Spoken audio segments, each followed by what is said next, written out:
is going to be a big part of this. I'm really curious about Nemesis, one of the 4 teams that we just saw highlighted there. They came through the regional qualifiers to get to this. They were one of 2 teams that made it here.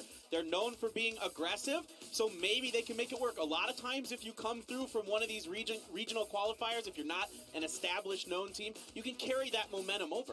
Well, that's the question, right? Aggression. You only have 4 matches total to play to place top 8 within your group. Do you want to come out the gate swinging? Do you want to be that aggressive, potentially get knocked out in 16th place? That's what it comes down to, right? The confidence. If you want to just play for a later circle and pick up no kills, but then get knocked out in, let's say, 8th or 9th even.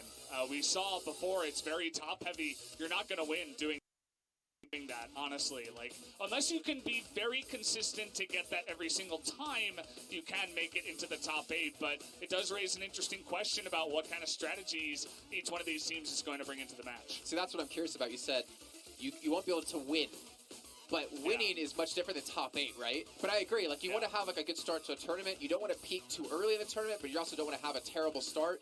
Knowing you only have 4 matches to be played, I feel like we're going to see some very cautious play out of every single team, and especially starting things off on Erangel as well. I mean, that's going to be a comfort map out of every team here. Yeah, I think for a lot of these teams coming into an international stage for the first time like this, you're going to play cautious naturally. It's not that you're afraid, it's that it's unknown. You don't know what to expect, what these other teams are going to do. You don't know if maybe in the scrims you were dropping somewhere and somebody changed their mind last minute. They're like, hey, we want Pachinki now. We know you seeded it to you in the scrims, but we didn't want to give away our strategy, like where we're going to drop in the city, what kind of houses we're going to get on, what roofers we're going to take inside the city, that kind of thing.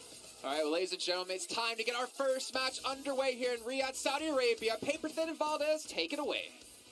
All right, ladies and gentlemen, well, our first game will be on Erangel here. We are flying. This is a nice, easy 45-degree angle plane path for these players to work with. Starting out right over Georgia Pole, making our way down to the south of Milta Power. So a mostly fair plane path. It's going to be a little tricky to get to somewhere like Primorsk, but other than that, everybody has a pretty fair shot at where they want to go. Yeah, I feel like the game is being very relaxed for the players. You know, you were talking about potential confidence issues or playing it cautiously. Well, this allows pretty much any team to get to where they want to go. So you don't have to feel the pressure of, oh, the flight path is too far south, but we're a team that likes to go up north. What are we going to do? So I'm very curious. I feel like this is the best way to start off an entire tournament with the flight path like this. Yeah, absolutely. I mean, sometimes it's fun to have those crazy flight paths. They make for a much more interesting start where a lot of teams are maybe going to compete over vehicle spawn locations and that kind of thing. You might see a splatter or a run over here or there, but most likely to start this one out, I don't expect too much action unless some teams decide to hot drop each other. There you can see on your screen. This is 46 Naya. They are set up in Southern George, so they have control of one of the more desirable loot spots. Now, most teams are going to think that Pachinki is the best, and we are going to get our first circle coming across southwest side of the main continent here. Yeah, you remember that the place you said it might be hard to reach is Primorsk down there in the bottom, but now after the circle pops up, you're thinking, well, that might be a decent spot to go if we want to go reach far out. And yeah, just spreading it out here. Nobody went too far north, as we can see just yet. Yeah, maybe somebody like FP Team might realize that nobody else is to the west of them, and they might consider taking that southern road, going past Ferry Pier, going right to Primorsk if they feel like they can get a lot of loot early, if they feel like they can be one of the aggressive ones to take that situation. I don't think they will. Most teams don't like to do that. What most teams will do is just drop, loot their desired location, and then try to set up wherever they think is the best spot to either get kills or get placement points, whichever they're more likely to play for. But we do have 2 players that are pretty close to each other. Mao here with the UMP, not many bullets left, and Limbo is probably going to get out on this buggy. Still shots are being fired, but it looks like he is long gone. The MP not really going to reach that range. Looks like he's going to set up shop here, though, at the house. He does have some allies with him now. And as we were mentioning before, a big question is how aggressive do these teams want to get? They easily could have just ran away and looked for a different place to loot. But let's see if they stand their ground.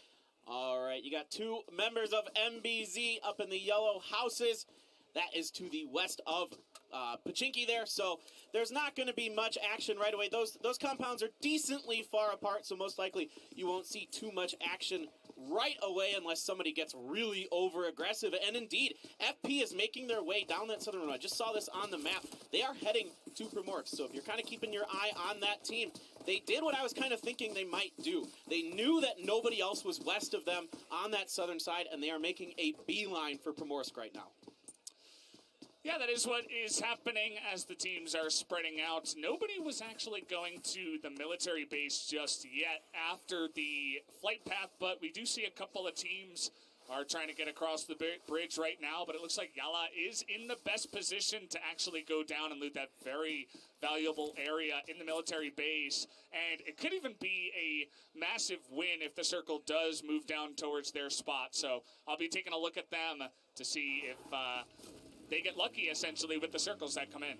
Yeah, here is Divine Vendetta, not to be confused with regular Vendetta. They're quite close to each other, actually. Vendetta did drop Pachinki. Divine is over here to the west of Pachinki. They're going to load up in that UAZ, make their way on out. You can see MBZ was a little scared there. They proned because they probably heard that vehicle, potentially saw Mao, decided that that was not a situation they were real interested in getting involved in. So yeah, right now we're seeing it be pretty passive, pretty defensive. Nobody's gone and just outright bum rush somebody quite yet. Yeah, nobody's really taking that extreme aggressive route just yet. Everybody's just spreading out here.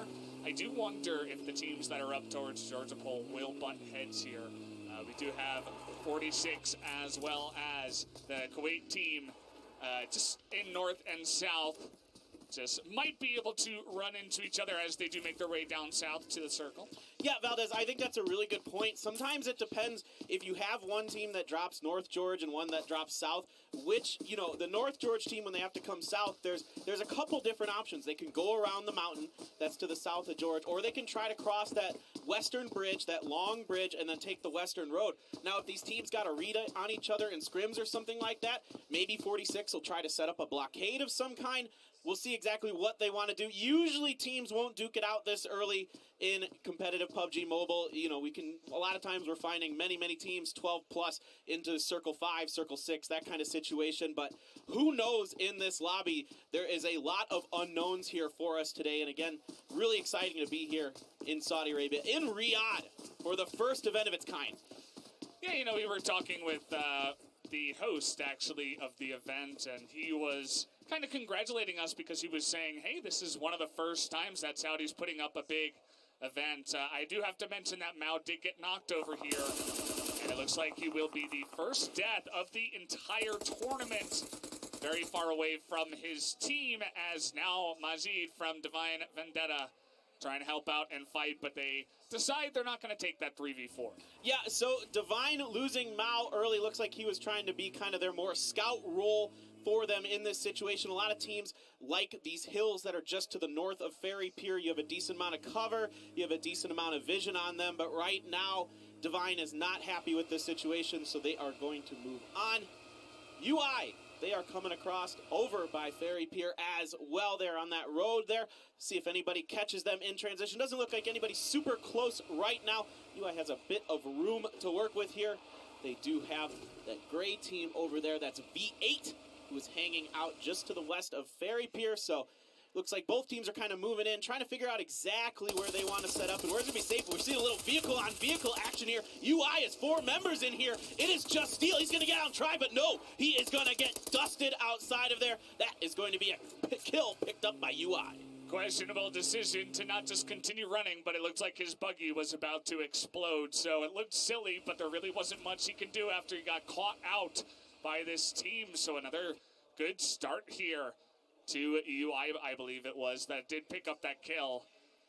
Yeah, the risk reward to having 4 players in a vehicle, yes, you have a lot of firepower in that vehicle, but if the firepower gets concentrated onto your vehicle, you can lose your entire team very quickly. But this time does pay off for UI. Looks like they're going to be able to set up shop. by Fairy Pier there, so keep an eye on them. Of course, Divine did lose a player early on. I would say Divine was a team that the Arabic casters was hyping up to me a bit. They said that this is a team that they think really has a shot, so there's only 4 games, though, and losing 1 player early on, definitely not the way you want to get this going. Yeah, Jason was talking about it. You really don't have too much of an opportunity to fight it and duke it out for your nation. As Yala, moving on over to the west side, you'll notice I talked about them before. They could have taken that movement over to military base. They decided against it, actually, and instead moved south, west, north of the river, and are looking to make it directly into the center of the circle. So in terms of play style, whenever we look at this map, it looks like there are about 7, 8 teams already right smack dab in the middle of this circle. Yeah, we should talk about a couple of the teams, one of them on your screen here, making late rotations. This is GG. Good game. They keep it simple. I like the name. They're coming in just to the west of Milt over by Farm. Up to the north, you've got MEA and 6N as well, coming up by School, and MEA's up by Razak. They're taking a bit of blue damage, but of course this early on, the blue isn't that significant. Now, whoa. This circle hard shifts southeast. That means a lot of Sosnovka military base is still in play, and that makes this a very difficult decision for these teams. Do they risk it and try to go across? Does a team like NEM try to come across? Does Nemesis want to come across to Sosnovka and maybe gatekeep that bridge? That is the real question. I was mentioning it very early on, and, well, I suppose I caster blessed it, if you will, by saying that the military base is going to be involved in this game. But not just the base, but even just the bridge over to the base. I think north of that bridge is going to be insanely hot for the next couple of circles that do come in. All right, you can see here, Nemesis is going to have to play blockades on the top of this bridge. There is a crate on the other side of this bridge as well, maybe to add a little incentive for a team to go over there. A lot of teams bum rushing their way near the bridge, by the lighthouse, all of this. There are so many vehicles I can see on the map making their way in. GG is coming in here. You can see Thebes got his Dacia coming through, insane. trying to find. This is absolutely going to be crazy. A and B up here as well. There are so many teams that are already set up around this bridge because they know at this point it's not quite a 50-50 based on the landmass that's inside of the circle for each side, which way it's going to go, but it's pretty darn close. It really doesn't get much closer than this, Clinton, and someone will be the victor. We'll have to wait and see who was kind of set up here originally. It looks like Arab Madness in a pretty good spot. We have a Nemesis, as you were talking about, but it's about to get real dicey, and we'll have to wait and see who is going to come out on top. Yeah, some of those other spots along the coast by Ferry Pier aren't too bad in this situation either because you can get a boat, try and get across. Now, GG, that is very, very weak. Menshar is not very healthy inside of that vehicle driving along the beach. Now, if you get more towards the water, you do have a bit more cover here, so it looks like he is going to be okay and be able to regroup with the rest of his team there. So, an aggressive rotation here by GG. Saw a lot of teams near the bridge by the lighthouse and decided that the boat is the way to go. Well, there's only so much room on the bridge. You don't want to overload the bridge and have it collapse. That would be disastrous. So if you can get to the water first and make it into a boat, you can kind of just chill out there and see if you can make it to the opposite side before any of the other teams who are trying to just shove it down the bridge. And this is on the forest hill that is to the northeast of Ferry Pier. There are so many teams that want this location. If this circle does shift back north, this is going to be prime real estate. 46 cutting across in their vehicles right now, not really taking a ton of fire. Hazem has taken a little bit of damage. Citizen trying to get some shots in. I think he was able to land just one there, but not much doing. Fragger, he's got members of teams coming up here. He's got a lot of ammo. He's going to get the knock on to Hazem, but Fragger's going to get taken down there as well. Overextends just a little bit. Can the other members of Nemesis come up here to support him? Naya trying to cover the flanks. Salman goes down as well. So Escobar is trying to hold down the fort here for Nemesis. And now you can see that he's kind of just going to go prone here in the house with Ghost. They lost a couple of their allies, and they were split up 2 against 2. And What a great read here by 46 Lou to notice that and take the very aggressive approach and say, hey, I'm going in. Speaking of which here, though, nice knock from very far away here from Ghost. That was some really nice shooting there by Ghost with that DP. He is going to make 46 pay just a little bit for that push. Like you were saying, a nice push by 46, knowing that there was a 4v2 situation there. They can take advantage of it. They end up losing one, so a 3 for 2, not too bad there, and they have a really good real estate location for themselves, except the circle went hard north, so we are staying on the main continent. Yeah, that beachfront real estate going to be nice and expensive now. As good game, we were talking about them getting in the boat. They moved out way south of Primorsk even, and now they're really caught off guard here by this circle. They have to try to make it in, but they have, I think it's 2, 3, even 4 teams on their west flank that they will have to deal with before they move in. And speaking of which, it's not going too well. Oh no, FP has found their boat, blown it up, got a couple members in transition, so GG tries to beach, does not work at all for them. They are going to potentially lose a couple members, and FP, I think rightfully so, getting aggressive on this, going to set up on top of that hill. Careful there, don't want to run your teammates over, but it looks like it's okay. Thebe, I think, realizes that there is no way, but it might be too little, too late. Betzel and the other members of FP putting some fire down into there. Thebe is taking a little bit of damage, but actually, I think he's going to be able to get out. It was just a mad dash. They knew they could not go back into the water. They knew they could not go west, so their vehicle nearly blows up. But at the end of the day, looks like Thebe, the only survivor, as his other 2 allies are knocked here over by the boat. And FP going to not feel the pain. They're going to make a good game feel the pain. That's what the FP does stand for. And they're going to follow it up even. They know that good game is pretty injured right now, so they could just come in and ruin their day. Yeah, absolutely. They're just going to move along here and let the blue do its thing. MBZ Scripts taking a bunch of damage here, but looks like he has found a nook by the bridge to get some heals off and stay in his buggy and then potentially move along. And here is Yala. They've got a couple members looking over at the other 3 members of MBZ. They're taking a little bit of damage, but so far there isn't much other damage they are going to get there.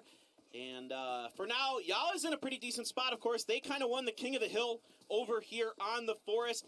They've got VT up to, there you can see them right there in those houses there to their north.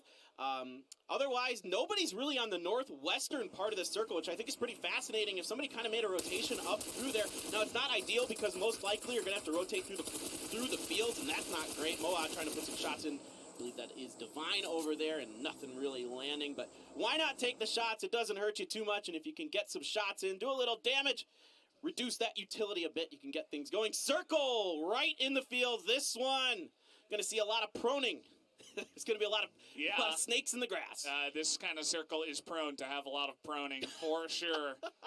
As it's a lot of teams left over as well. I mean, we got 16 left. Nobody has been eliminated here. And even though a bunch of people have taken some damage, their allies have been knocked down and killed.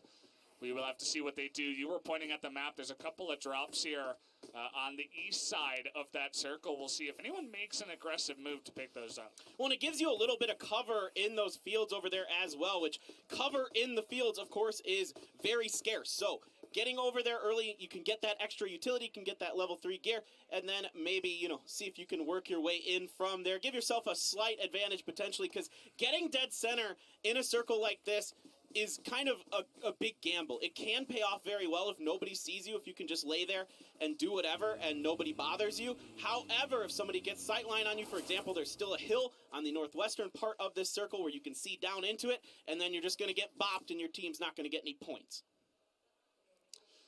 You mentioned the field. Some players have taken to the rocks that do spread out along this woody area here towards the north. We'll see if the circle does go up there. Could be a little bit more fun compared to just proning out there in the wheat or the hay or whatever's growing out there in the fields. I think it's wheat. It looks like wheat, but I'm no farmer. and I'm Wait, a video really? game. I know, surprise! Like I don't have much of an agricultural background going on here. So Yala, they had a great spot. They are now on the southern tip of this circle. So will they continue to play gatekeeper up here and just try to rack up kills? I don't think that's a terrible idea if you have confidence in your shooting and you can make that work. It's tricky. But if you're good enough, you can definitely pick up some valuable points along the way.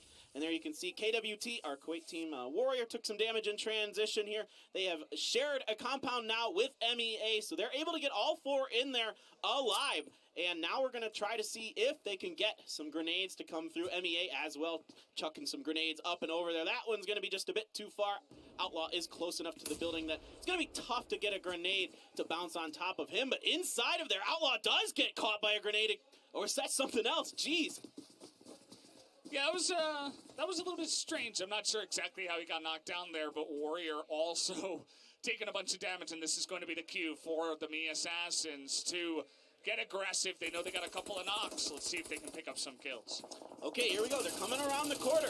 Kaito trying to get some damage in. Doesn't get the shot. He switches guns right in time. He's going to get another member there, and that is KWT getting rolled up.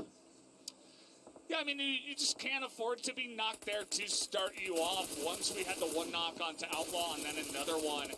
Speaking of which, here we actually do have a couple of guys left for dead as Bood is out there, or Abood, I guess I should call him. Left out, his teammates have left him to die. We'll see if anyone does actually help him out. But yeah, getting those initial knocks is always in PUBG Mobile going to be the thing that sparks you to get aggressive. Yeah, the good news for MEA is they've cleared out basically all the teams around them, and they've got a successful path into the northern part of the circle ahead of them, potentially, if they want to take it. There's nobody really up there. The other good news is that's one of the few parts of the circle that isn't field left. So if you can get in there, set up shop, get some more kills with that, you know, kind of continue on that momentum you've already got going, it's going to be pretty good for them. FP looking down onto MBZ. This is what I was talking about. If you're in the field and there's teams up on the high ground, it gets really dicey really fast. Yeah, you've got some smokes, but those only last so long. And then the teams are just going to keep raining down on you. They know exactly where they are. And if they're good, they're not going to let you get out of it. Scorpion playing the role of his name, living up to it here, getting in the grass. But look at this. Limbo. Clear shot.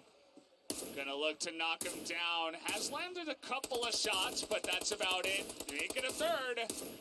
And a fourth, but not quite gonna pick up the knock just yet. Yeah, Scorpion right on the backside of the circle. It's on his heels, so he has to get up and start running with basically no help. Jumping over to V8. They are trying to put some shots in through the smoke onto, I believe that is SNP over there. Not much doing there for Tiger, Divine, and SNT. Beating each other up. Nassar is knocked over here, but so are Dobby and Sultan. So Nassar opting to potentially go for the reses, but Ghost is putting some work into Yala with that DP. The vehicle blows up. A couple members of Yala are going down. That could be a really good grenade if that is in fact a frag. Yes, it is. Many members of Nala getting taken out here. This is 1-on-4 right now, and he's doing it all alone. A bunch of smokes go down, but it looks like only Marley will be left available and staying alive, but that is a massive play here on the opposite side. Ghost absolutely doing some work between the DP and the frag grenades. Excellent job by him, the solo man, putting the nails into Yala there. Escobar as well, still good to go for Ghost. So they're the surviving 2 members here for those teams, and they're going to start healing up. There's only one first aid kit left for Ghost there, and he is already very weak. And Marley, the surviving member of Yala, is trying to see if he can get some revenge here onto Nemesis. Some grenades coming up and over, but that's going to be too far. Marley's a little closer than that. Nemesis boys, so Escobar and Ghost crawling. This is all you can do in these fields. This is what it makes it so hard. There's not much else going on. Ooh, some shots are going to find Ghost. There's actually the grenade from Marley. Marley doing a good job here. He knows he's the only one left available for his team. He picks up the kill and says, well, we're not in a great spot, but another kill is going to go a long way for our score overall. As we mentioned, the kill is very important in this mode. Yep, so Circle's just going to center up now. There is nothing really but field left in this one. So you just got to try to make your way in and try to defend it as best you can as you are prone. Now you can look up and over a bit. Escobar is going to try to get, all he's got is 4 bandages left. That's not going to get you full. And indeed, he does get taken down there over to 6N, who's got a shack. And they are going to be waiting for MEA to make their push. MEA knows full well that 6N is over here. It's going to try to put some suppressive fire down into them. VT, still 4 members strong here for Vendetta, so they've got themselves potentially a nice little setup if they can get their teamwork going, pick up some kills. Looks like Trump and Master from 46 getting it started here up against FP with that Car 98. And Divine Vendetta is going to be knocked out as, whoa, a mad dash into the middle with the car here. Oh, Crom getting taken down from VT. He is knocked right now behind that hay bale. See if they can get the res going. Scorpion, very weak over there for MBZ, so there is not much real estate left in the circle. A bunch of teams on the outside of this going to try to make their way in. Here we go. Big push here by MEE right onto SNT. 2 knocked already. Zigarette is the only one left inside of the broken shack trying to hold this off. It's going to force MEA down as other teams are starting to shoot in here, trying to push in his guns. Can he get the knock? No, it is going to be him who gets knocked. Great defense there by Zigarette over to FP. They are going to get taken down, but Asayad is going to come in here and finish them off.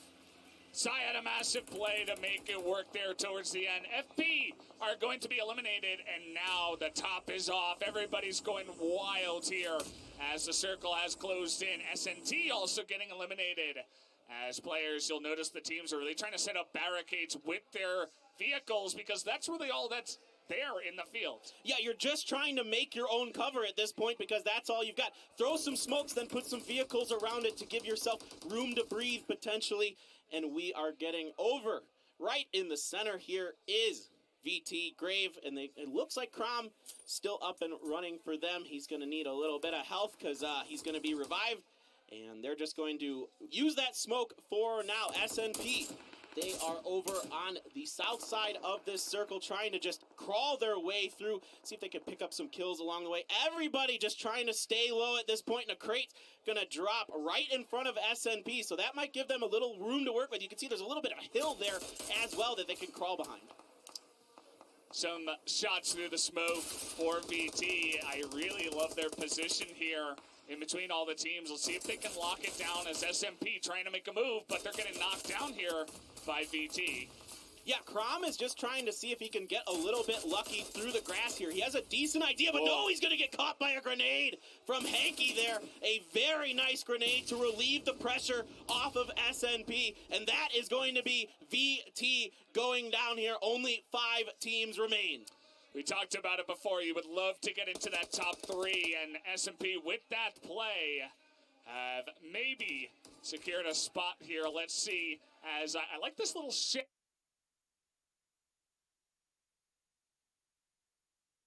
Outside of the new circle, so MEA is going to have to move outside of it. A good grenade in there is going to finish them both off. It just catches Guns there, doesn't get Syed, so he might be able to get the res, but now other teams are pushing in. Here is Arab Madness coming through now. Syed has to defend this. He's going to get one. Can he get B52 as well? B52 pros. He is going to find him, and Syed with the huge outplay. This guy just carrying his team by himself. Unbelievable play. But you do have to wonder, they took a lot of casualties in that play. Can they stay alive? There's only 3 teams left. As Syed all alone, gonna look to do some caterpillar walking through the grass. SNP has 4 members going. 46 has 2, and it's just Syed left there for MEA. So looking really nice here for SNP. Moving up, using some of that cover they have available. A little bit of those hills, some smokes coming down. Potentially could move over to that crate as well. And there's Syed on their left. Not too sure if they know exactly where Syed is. I think they have a pretty good idea of where 46 is. Trump and the other member of that team are over there. And you can see Syed trying to just use that grass as best he can. Oh! That is nice work by Syed here. He is absolutely a one-man wrecking crew. Look at the 6 kills already for him. Guy has just done so much. Picks up another there, or maybe just finishing him off with that TP. The guy is out of control and might just win it for his team. Yeah, MEA already 12 kills for them. That is massive, massive, massive. This is so good for them. Okay. Now we have Syed still crawling through. He might be able to want to get to that crate first and take advantage of that cover as the circle still kind of using some of that crate inside of it, I believe. And this is a really nice job by Syed, doing a great job, staying sneaky, finding the right moments to get those kills. 46 Master thinking about moving that vehicle up, but it is very much on fire. I don't think that's a great idea to even try to move that vehicle because one bullet into it is going to blow it up. Citizen tries to find him, but once again, Syed is outplaying everyone in this lobby. Guy has 7 kills. He really is doing it all by himself and gets that knock. I like the split that SMP had, but gets another kill here on the backside. And finally, Thanos is going to snap his fingers and say, that is enough of that, and will end the life of Syed. But man, what a hero for this movie. Incredible play by him. Gets them a 3rd place finish, so a ton of points coming through there. 46 has found the backside of this hill, and they're going to push up. One member of SMP down. This could be the winning moment here. Master is able to finish off Thanos there, so the snap doesn't work as well as he wanted. Wasn't able to get Master. 2 members up for 46, so Syed playing the spoiler for SNP potentially, or can Klob clutch this out in a 2v1? They are potentially going to have to come up and over this hill, but a good grenade from Master could end this one. Looking to see if he was behind that crate. Realizes that he's probably not. Oh no, that was a mistake. He cooked the grenade too long, blew himself up. That could lose them the match. We'll see if they can recover from this. Klob trying to get it through. Trump is just crawling on the ground, seeing if he can get to Master in time, and he is going to go for the revive. You know, after that grenade, I don't know if they want to try another one, but that's really the only way that they're going to be able to shut down Klabs here, as he's going for it right now. Oh no, it's a 2v1. He is going to get taken down, and it is going to be 46 loot that is going to take game number 1. Wow, winner, winner, chicken dinner to 46 loot. Love the patience. There was so much going on with Syed trying to go 1v3 or even 1v4 on the opposite side, but they just kept their cool, waited for the right moment, and baited him into charging forward and took the win. I mean, the real story of that round is Syed. 8 kills for his team, gets the 3rd place finish. A huge, huge round for him and MEA. That was a masterful performance in the grass there. Good job by him being patient, staying low, finding the right times to get his kills, and defending very well in that shack. The guy obviously has skill, and we talked about it before. We want to see players distinguish themselves from the pack, and that's a great way to get us started there, Syed. He's going to be on our lips the entire night, no doubt. All right, well, that is game number 1 in the books. And that one was pretty fun. You don't always like the field circles, but yeah. I don't know what we can say, honestly, about Syed there. Like, he was 1v3, took down 2 players and almost pulled off the last one in a 1v3. And 46 loot, we're just sitting there like, all right, we're going to chill. Syed, you do all the work for us. You know, we're not going to bother trying to contest it all early on. But right here off the bat, 46 loot, they put themselves in a really weird position, I want to say, up against Nemesis. But it was Fragger there you saw. We talked about him. You know, he's lived up to his name. We saw how cocky he was, seen him on camera early on. But he was the one getting overzealous. He was the one getting caught out first that put his team in such a bad position that they eventually did lose out on. I don't feel like there's a real need to go all the way to the lip of that hill in front of the lighthouse. But 46 loot, I like the move by them there. They recognize the 4v2 advantage, take advantage of it, and they end up with the chicken dinner after everything's said and done. Shout out to Ghost here, by the way, from SMP, I believe. He was able to just throw in unbelievable, or no, it's Nemesis, actually, Ghost. He was able to pick up a ton of kills there for his squad, essentially alone with the grenades. We had a bit of head bashing here as these two teams, the Assassins and S&T, did go head-to-head. And we all know how this one ends. Syed coming on in, taking them all out, and he wasn't done yet. He was 1v2 there, by the way. His teammate dropped, he was the last one alive. He pulls off the 1v2 by getting the initial 1v1, using their smoke to his advantage, then pushing into the smoke to take down the last players we saw there. Honestly, enemy Assassins, even though they didn't win the chicken dinner, this team is a team you're going to have to look out for. I bet they placed at least, or no, they should have placed first overall in points from that one match alone, and that was a phenomenal way to start things off. This was a team, as we were kind of questioning, what teams would come out the gate swinging, right? What teams would just come out looking for fights? Would teams be passive? Would they sit back and wait? They were looking for fights. They were hunting. They took down 3 teams alone. I think there was a 4th in there as well. But you can see Our round ranking from our first match, Emmy Assassins only getting 10 points in placements, but 13 kills. Yeah, SNP, we didn't get to see a lot of them on the screen, but 11 kills for them. It's going to put them a couple points of that impressive Assassins round. So that second place, those 14 points are huge there for them. 46 loot, I want to talk about them a little bit. Their early aggression, I think, paid off, and I think what you're talking about, Jason, is really important here. We're seeing this already in this lobby. It pays to be aggressive, it pays to team fight well, and that's how 46 loot, in part, got their win. Yeah, we're just gonna forget about the overcooked grenade where he ended up eliminating I know what you're talking about. himself. Didn't happen. Didn't happen. I already forget what happened there, but They should have lost that ended up fight. beating and getting them the win, but definitely a big mistake on this stage. Maybe some nerves for these players. They should have lost that fight, though, I want to say. Like, there was no way that they should have been able to get that pickup. You're in a 1v1. If you don't attack now, you're going to put yourself into a 1-on-2, and you're going to lose that fight generally any day of the week, unless you're Syed, and then you're going to win the 1v2, right? But that was a little bit of a mess up. Again, nerves, like, that's something we have to take into account, right? The first big event here in Saudi Arabia, probably the first time, I want to say almost all of these players are playing here on a big stage. This is their chance where they show themselves, but the nerves are getting there. We saw some people make a little bit of mistakes. Again, not to be too harsh on Fragger. But I would assume as time goes on, though, that should alleviate some pressure. They should get used to the situation a little bit more, the whole setup. But what worries me now, or doesn't worries me, if you're one of these teams that made, like, top 3, I almost want to say you're guaranteed through into day 2, right? Or not to day 2. Every team makes it to day 2, but into day 3, into the finals. Because you only need to place top 8.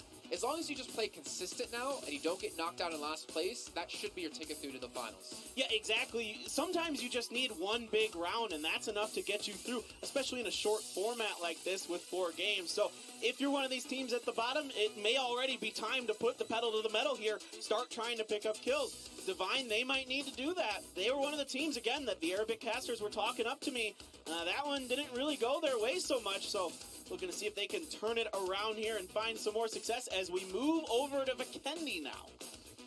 Yeah, we are not going to have a break, guys. We are going to just slip directly into the next game after introducing some of the teams that we do have here. That's a key point, though.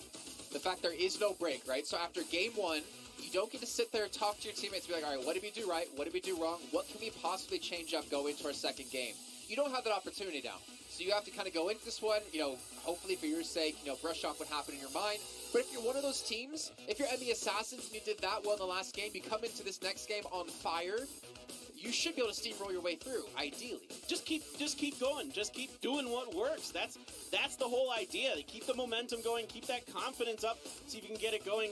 UI here on your screen. They are another Saudi Arabia team looking to see if they can get something going for themselves as well. It was a really fun round. I mean, we could talk so much about some of these top teams. We're going to be looking at the bottom teams coming in here to Vikendi because, like we've been saying, there's only 4 rounds. Time to get it going and get aggressive. I think that's really the name of this lobby. We've already seen it pay off. Yeah, and you can see some dejected looks there from UI Honor. They know just as well as we do that you really only get 4 chances here. SNT also a little bit unhappy, I believe. This was the team that was knocked out there by Emmy Assassins in the little shack. They had a great setup, and as you were mentioning, Jason, 2-on-1 on Zayed, but not pulling out the clutch kill there. Yeah. I mean, those guys could have netted themselves so many more points, so that's going to be eating at the back of their mind for sure. I think it was the smoke they threw down that actually kind of worked against them. If they just pushed in without a smoke, they would have had an easy sideline on the side, and then hopefully wouldn't be able to pick up those 2. But they're currently in 13th place at the moment with 3 points. They definitely need to step up here. I mean, obviously it's only 1 game, and with the way the points do work out, there's a lot of teams that only get 1 point just for participating. So there's no chance to come back. But Vikendi, you talk about Paper being aggressive here. Vikendi is definitely one of those slower maps. I've seen many a times we've had zone 6, zone 7 come up, and there was 12 to 10 teams left, and then it breaks out. Then all hell breaks loose on the icy map of Vikendi. Yeah, there's a lot of compounds to work with on Vikendi. Like compound per square inch, it's the highest map in PUBG Mobile. So you really need to get some of those compounds early, defend them very well. On the outside of it, if you're a team that isn't able to get one of those, you've got to break those compounds using Molotovs, using frags, those kind of things. Throwing smokes in front of the team so you can cover the angle that you want to come in from. Things like this are necessary to break into these compounds, and teams that can do that will typically find success on Vikendi. Yeah, and just harkening back to the first matchup that we did have, if you guys remember, I think it was the third circle where everybody was just making a bum rush to north of the bridge, north of the military base, and these teams, you know, if they find the circle, they are not going to hold back. They are going to charge into those compounds. They don't really seem to give a hoot. They're not playing it carefully here, but definitely some teams have played it a bit better than some of our lower teams so far. All right, ladies and gentlemen, it's time to kick off our second match, I thought. No, we're coming back to us. We're not kicking off the second match just yet. Hold your horses. One thing I did want to mention, luckily, as we do have some more time, was looking at the PMCO Global Finals and looking at the South Asia Regional Finals we had before that. There was a lot of question of whether teams would get super aggressive and hold center circle or play the outskirts. And I think we saw there the teams that did well like to play the outside. Emmy Assassins, I was zone 2 or zone 3. They were kind of hunting on the outer rim, trying to gatekeep some teams, whereas we saw 7 or 8 teams immediately rushing straight towards the center. Now, early on in the second zone, it's not your ideal play to do since there's still so much area to work with.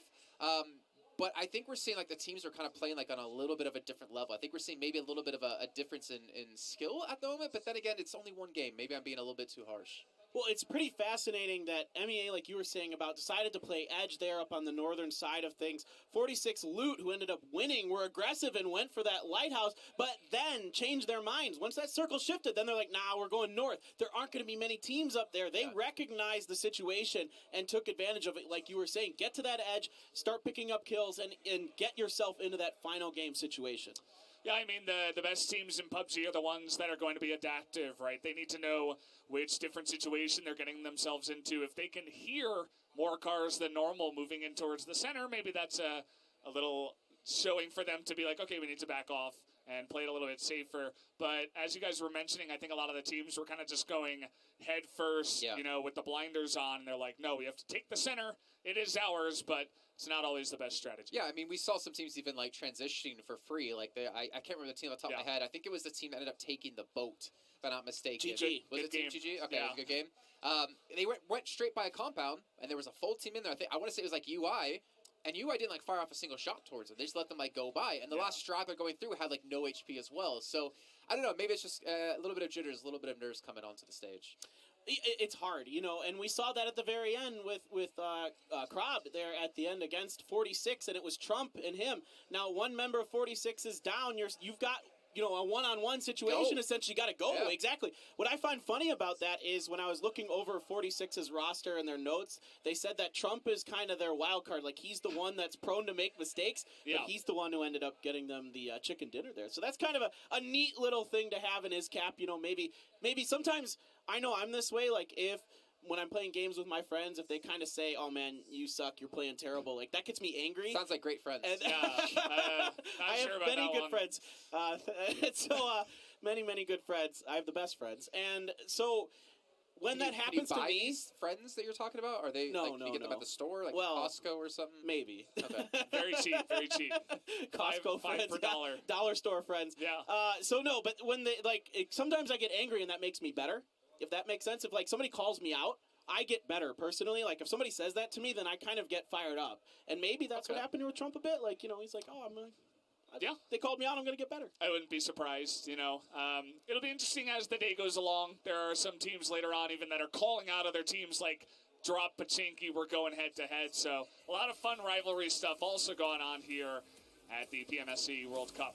Yeah, and actually looking ahead to what matches have come up later on, we still have the international team, the national group coming through with Group B, and those teams have so much experience against each other now, obviously playing the PMCO Global Finals. I'm worried for some of these teams here at Amina. If they want to be able to compete against the likes of those teams, and not to discourage the region at all, we're going to need to see teams adapt. Not only from day 1 and 2 to day 3, but from match to match. And I think that's what we need to see here going to Vikendi. Obviously, it's going to be a very different map for them to play on. Comfort level is going to be a little bit despairing between a lot of the teams. But we need to see the ones adapt if you want to be able to get top 8. And if you want to be able to take home that trophy, you have to be able to play better in general, and you have to be able to fix things on the fly. And you're going to have to adapt to the different maps. In this situation, we're moving from Erangel, which is a much more open map, and especially in a circle like that we had at the end, where it's just basically flat field. For the most part of McKinney, there really isn't much terrain like that on the map. It's a lot of hills, a lot of trees, a lot of rocks, a lot of mountains. and a lot of compounds. So you have to play a very different style. So you're going to have to adapt here. If I were to- Absolutely. And, yeah, go ahead. If I were to ask you guys, who is the team you think could take here on Vikendi? Who's the team you're pitted to really stand out and be able to defend the MENA region when it comes to the cross-play into our third and final day? I feel like more so than any team, the amount of poise showed by the members of ME Assassins as well as SMP. Some obvious choices, obviously, because they had a great game in the first map here, but it's not really about the results. It's more about the way that they played the game and how they were able to respond to each different situation and execute when they were put in not the best situations. So my money would be on those two teams. It definitely reminded me a lot of Bigatron, actually, who won the PMCO Global Finals. But it looks like we're going to head into our second match. It's going to be Vikendi. It's going to get nice and chilly in here in Valdez. I know you're looking forward to that. So why don't you guys take it away? All right, our plane is going to start out over Trevno, make its way down over the winery, but this is Vikendi, so smaller map to work with, a lot less surface area, and that team that they showed there in the plane, 46, was going to be the team that I was going to say, not just because they won, but because they were able to breach a compound relatively successfully, and they had the guts to do it. So I thought maybe this team could be the one on Vikendi to have some success, but you never know. You got to play the games, and we are getting out of the plane. A lot of teams already out and making their way to their desired drop locations. Plenty of spots to work with on Vikendi. Don't have to necessarily just drop into one of the big cities. You know, some of the smaller loot locations are pretty acceptable as well. Absolutely. You do want to spread out. You don't have to go very aggressive early on. Even Jason was mentioning that this is a map where we could go into phase 5, 6, and still have all 16 teams just slowly moving their way into the circle. So wouldn't be surprised if we do kind of take a back seat here to start off Vikendi.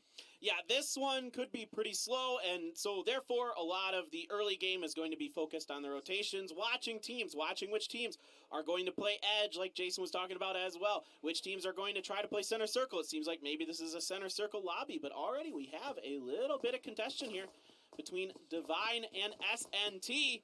You can see Majid, he's got a gun, and so does Dobby, trying to get that Tommy. Do a little damage there, but no helmet for him, so he's got to be careful because you take a headshot from just about any gun, and it's bad news if you don't have a helmet, and we will see where this first circle will show itself. Let's go. Big fan of Dobby. Oh. Whoa, what is going on? This is way down in the bottom left. I think that's about as far as it can even go there. So every team that dropped early out of the plane, they are going to be hustling to get down to the south side of this map.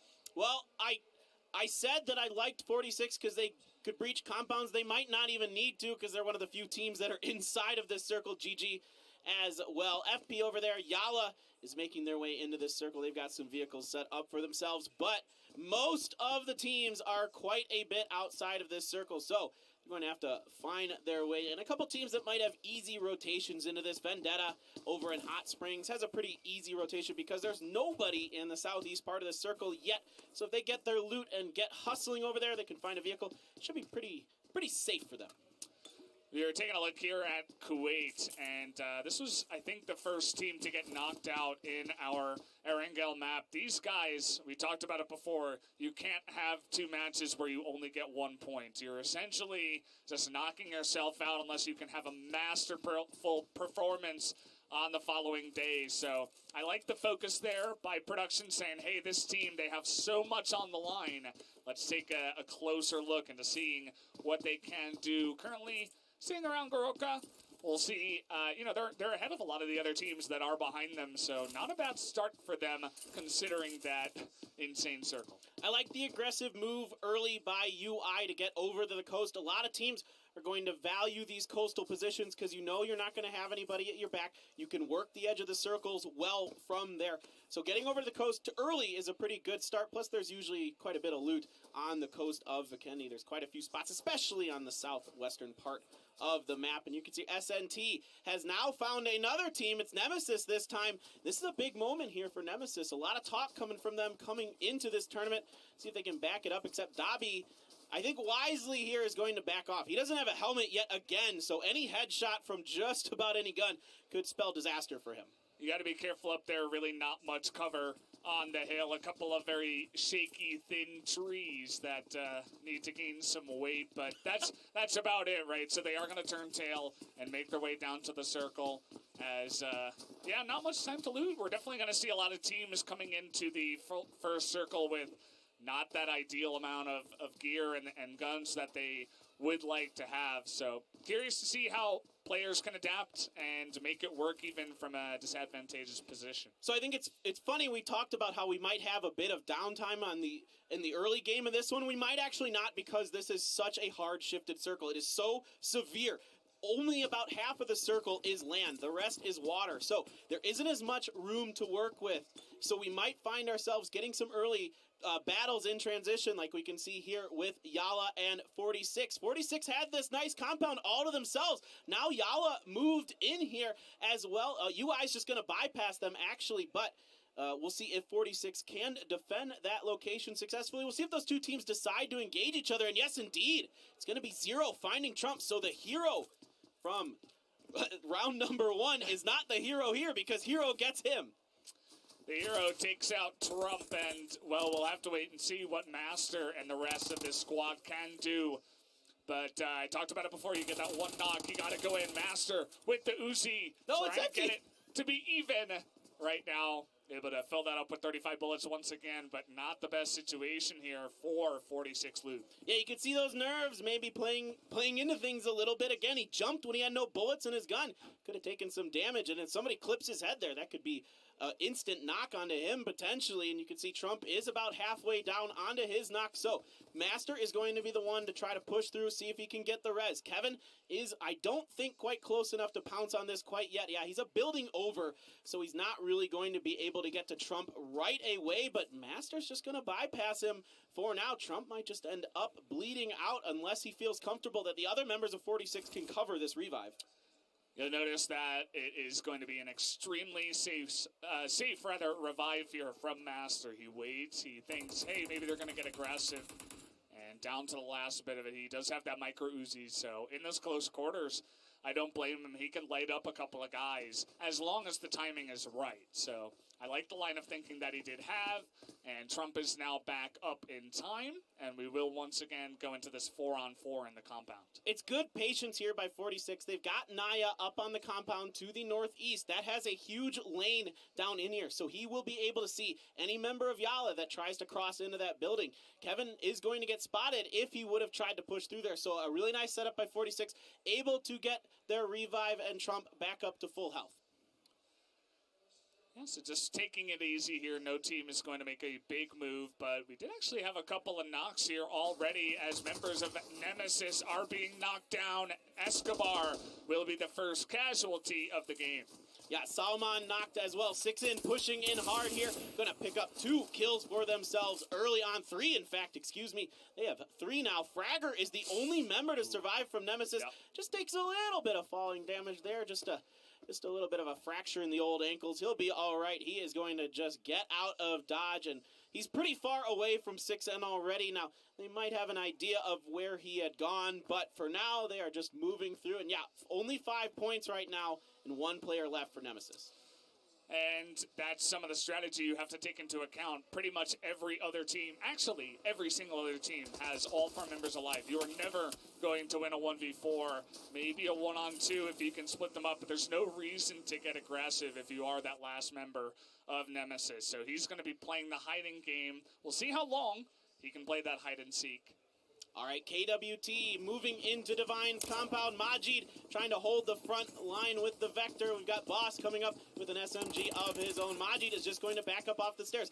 Divine does not like their setup, so they are going to try to buy some time. See if they can get the flank onto KWT here, but Mao has taken a bit of damage himself. Warrior is holding down the corner. You're going to see Mao probably going to get the knock. Yes, indeed, he does. Warrior waiting around here. He is going to try to duke it out here. Divine is going to find him, though, but right away, it's going to be Daham getting knocked by Outlaw.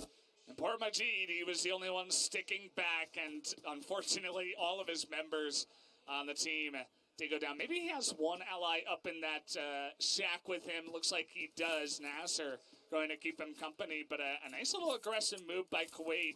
You talked about just opening it up going into these compounds, the better team at doing that is going to have a lot of success on Vikendi. And I think you made a great point early on, Valdez, that KWT was a team that needed points. They didn't get any kills and only that one placement point in the first round. And here, they've already found themselves 2 kills, trying to see if Boss can find the angle through the corner onto Nasser or potentially another member of Divine, but they are backing off once again as the grenades are going to start flying in, the Molotovs as well. Now inside of those buildings, those Molotovs do spread very, very thick, so it is hard to avoid them. That's what makes Molotov so great on Vikendi. You can really force teams into bad positions just like that, as Nasser is going to get taken down. It is just Majid left, taking quite a bit of damage, switching over to that Vector, but he is going to be found out, and that is Divine dusted. Kuwait just making quick work there of Divine Vendetta. And you saw that a couple of the players were confused about where the enemies were and kind of getting caught off by awkward angles there. Just as much as attacking compounds is important, defending them is as well. And that was not the best showing there for our Divine Vendetta team. They'll have to bring it back for tomorrow when they do play their 3rd and 4th matches. Fascinating rotation here by MEA, sending Bam out there on his own. He is in a boat. That's a little risky. Those boats are pretty flimsy and pretty easy to shoot people out of. They don't go super fast, but he looks to cover that coast, because we talked about this early. Teams really like the coast in these situations. If you look on the map, if you could look on the map, you would see there's a bunch of teams down on the coast. So he's trying to make sure that they can find a safe entrance into the circle for themselves. But look at this. Oh, ho, ho. Who is this? It's Christmas time, and SNP and MEA might find each other once again. SMP, take a look at their positioning here. They're right on top of the hill. Well, not much of a hill, more of a mountain here. Very good spot in towards the middle of the circle. They're not going to be looking to move anytime soon, just to look to tag their enemies and see what they can see. And here we go, a couple of sprays coming out already from Citizen. Yeah, Citizen catches a couple bullets with that M16, but not much else going to be doing for him in that shack. Now MEA is pretty aware of the Assassins moving forward with a 2-2 split of their own. So they've got SNP surrounded a little bit, but these members over here, Bam and his teammate, are a little exposed on the side of this hill, so they've got to be careful. That's why they're getting down. They're proning, because they made some noise, and some other teams might try to take advantage of that. Taking a page out of Syed's book, perhaps, and saying, hey, we can also prone through the grass on this map. It is available. Let's take a look here at the second circle, as it will come in. Just a very basic one, doesn't move all too much, just slowly there in the middle. So every team going to be in a pretty good position. You know, that's still quite a bit of water in this circle, and south of Dino Park, there isn't a ton of stuff to work with in there, so a lot of these teams on the northern side might opt to head a little bit more west, that part of the map. A little more congested with terrain and compounds that you can utilize, and MEA still holding this 2-2 split, trying to box in SMP here, but right now, there isn't going to be a lot of necessity to fight unless you feel confident that you can get a pick somewhere. You can see Thanos is on his own for SMP. Maybe if you recognize that as MEA, you might go for that. Otherwise, for now, it might be a good time to just kind of wait it out. Yeah, do not get confused, guys. We have SMP and we also have SNT. So, a couple of teams with similar names here. We're taking a look at SNT right now. Up towards, it looks like the northwest side of this circle, so very much playing the outskirts of that one.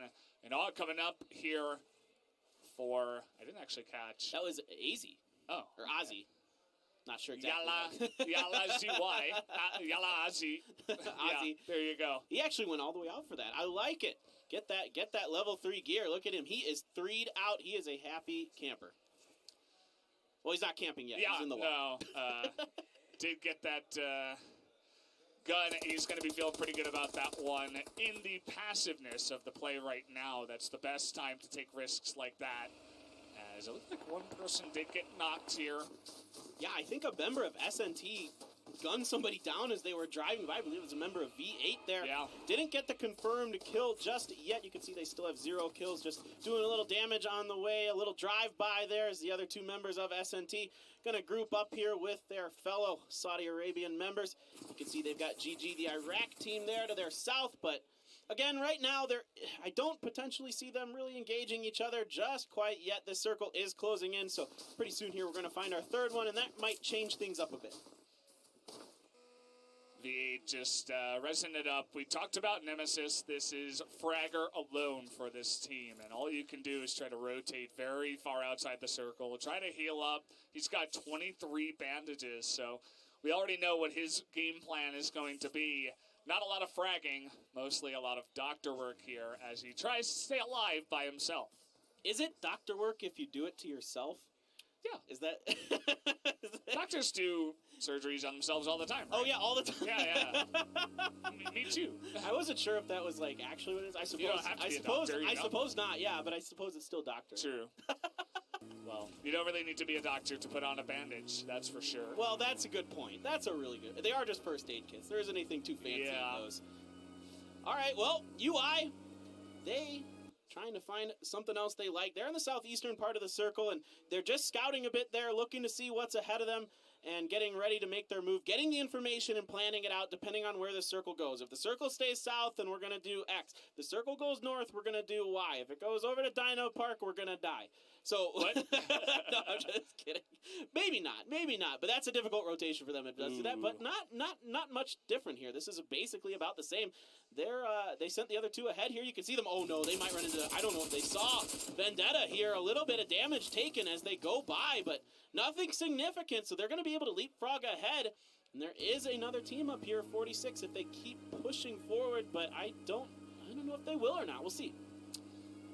Yeah, all you can do is try to rotate outside of there. I was taking a look once again at Nemesis, but take a look here at Master. Had eyes on UI, and UI Honor is going to get away scot-free as a lot of different pushes into that circle are taking place. Yeah, a really aggressive rotation is going to pay off for those two members of UI. It's getting the other two members through there.